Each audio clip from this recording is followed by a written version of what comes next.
Peut-être que j'aurais dû dire l'âme. C'est pareil? Non, c'est pas pareil. L'âme, l'esprit. Non, l'esprit c'est... Je sais pas. Ils se débrouillent. Hola tout le monde, ici Céline pour la 9e Muse. Trop contente d'être retrouvée pour une nouvelle vidéo. Surtout après les retours que j'ai reçus sur la vidéo précédente. Merci beaucoup, ça me fait super plaisir.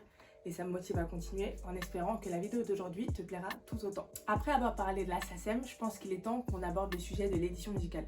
Tu sais probablement ce que c'est, mais pour rappel, l'édition musicale, c'est l'ensemble des moyens mis en œuvre pour l'exploitation d'une œuvre. Bon, la formulation est pas ouf, mais t'as compris l'idée. Je me suis dit que le meilleur moyen pour que ce soit clair pour toi, au-delà de cette petite définition qui veut, après tout, pas dire grand-chose, je te propose, c'est qu'on voit ensemble, en 3 comparaisons, ce que c'est que l'édition musicale. Donc dans le music business, tu as 2 aspects. Tu as l'aspect édition musicale et l'aspect production musicale. Et c'est donc en comparant ces 2 aspects-là qu'on va tenter de t'aider à mieux déterminer ce qu'est l'édition musicale.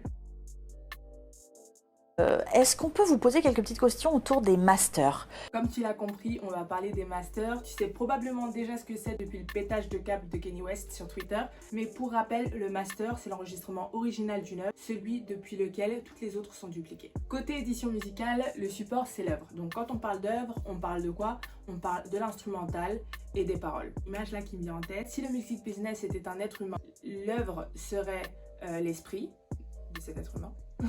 Et l'enregistrement serait le corps. Voilà. Après, je sais pas si ça t'aide à mieux visualiser, mais je fais pas mytho, je trouve que mon exemple il est plutôt pas mal. You very smart. Mais bon, après, pour prendre un exemple qui est moins métaphysique, disons juste que l'œuvre c'est l'aspect immatériel, alors que l'enregistrement c'est l'aspect matérialisé, tout simplement. Du côté production musicale, on parle de droits voisins. Donc ce sont les droits dont disposent les producteurs et interprètes sur l'enregistrement. Ce sont les fameux droits que Kanye West souhaite récupérer et ce que Freeze Corleone se vante de posséder. Du côté édition musicale, on parle de droits d'auteur. Donc ce sont les droits dont disposent sur une œuvre les compositeurs, auteurs et éditeurs. Et ce sont ces droits-là qui sont gérés spécifiquement par la SACEM. Les contrats de production musicale, en général, tu les connais, c'est le contrat d'artiste, le contrat de licence, le contrat de distribution.